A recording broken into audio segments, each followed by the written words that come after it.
back. The number to call is 0808-054-2233. That's 0808-054-2233. Tweets are already coming in. Before we go to the next question, let's take this one from Olateju. He says, you've spoken about the ulcer on the ankles, and he wants to know what is the treatment. Well, I think there's many ways of looking at treating ulcer. The best way and the simplest way is to rest the leg.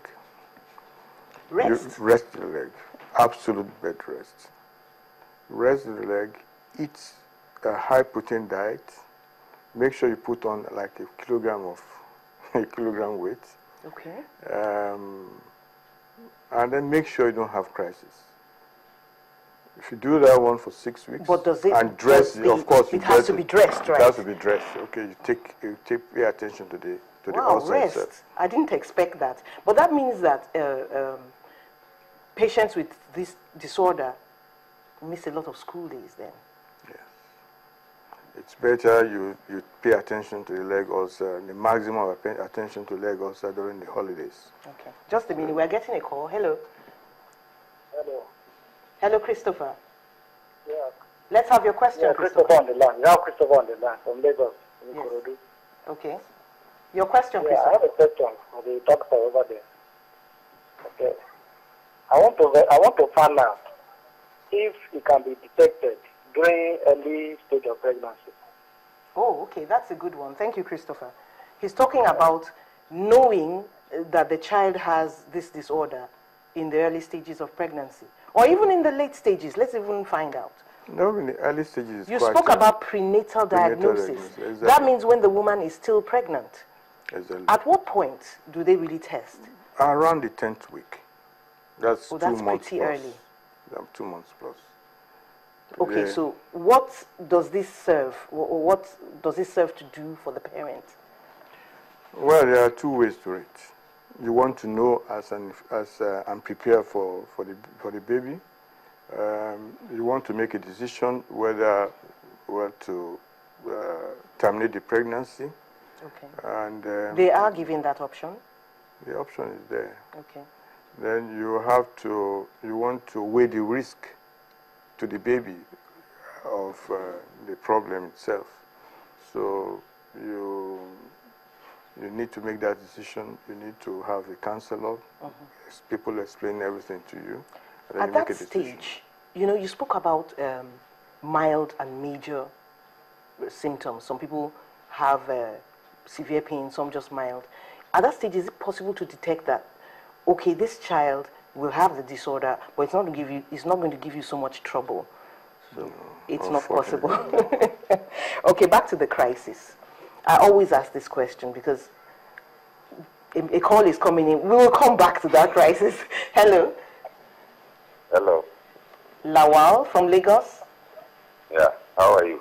We are doing great. Could we have your question? I have a question directly to the doctor, please. Go ahead. I have a son, and one diagnosis, they confirmed that he is SC, not SS. SC.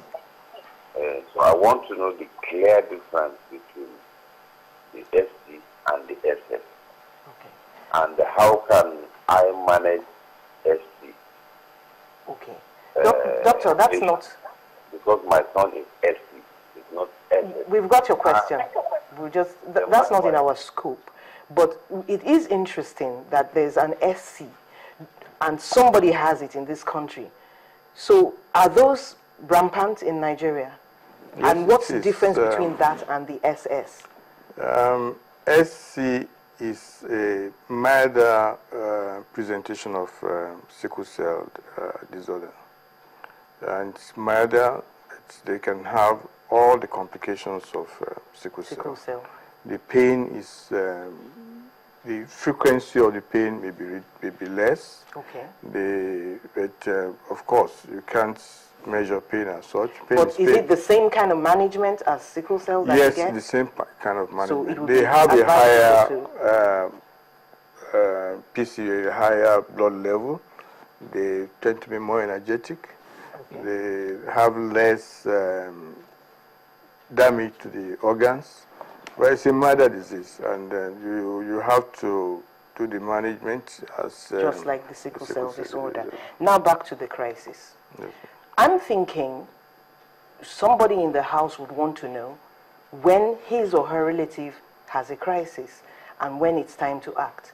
If somebody just says they have pain, that might not be a crisis. So what does the person see and know that this is a crisis?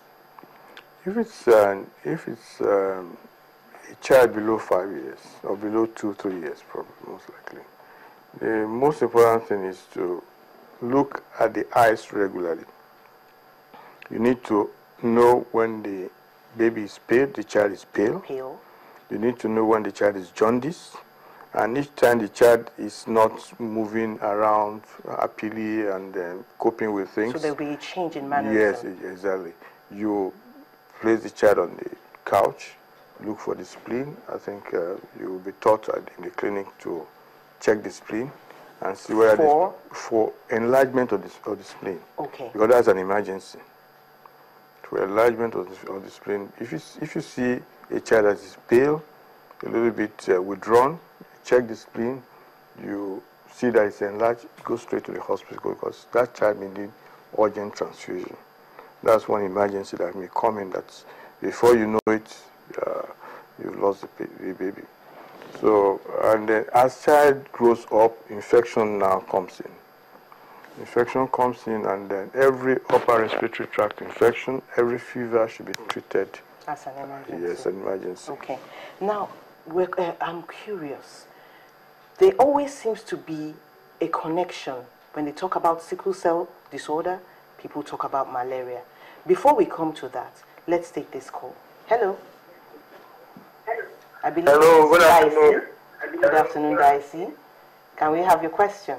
Yes, first of all, I'd like to thank the doctor for being online for us. I would like to ask the question, what's the difference between leg ulcer and osteomyelitis? Thank you very much, sir. Thank you. Cellulitis. Osteomyelitis and leg ulcer. Okay. Leg ulcer is a sort of damage to the skin, usually over a bony area, and the most affected area is the ankle. So while it's an open wound, okay, and it can spread. While osteomyelitis is infection in the inner part of the bone, and what you see outside is the outlet of the pus from the bone to the skin. So you see a small point where that is ulcerated, unlike the leg ulcer, which is wider and may continue to spread if you don't take care of it. So osteomyelitis may just be a small point, and pus will be oozing out of the place. And usually there is a period of pain and fever. It starts with severe pain and fever for a long time. Markers. Exactly. Good markers. Now tell us about the malaria and sickle cell disease connection.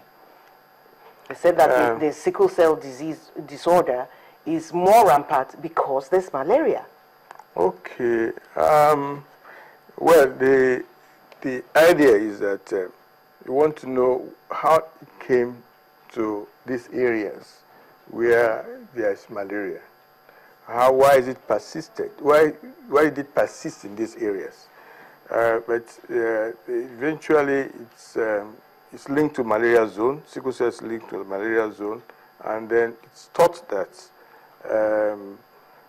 since malaria parasites will not survive very well in AS cell, okay, so the patient with AS, that's the carrier, as a carrier, tend to survive more in malaria zone than patients with than individuals with AA.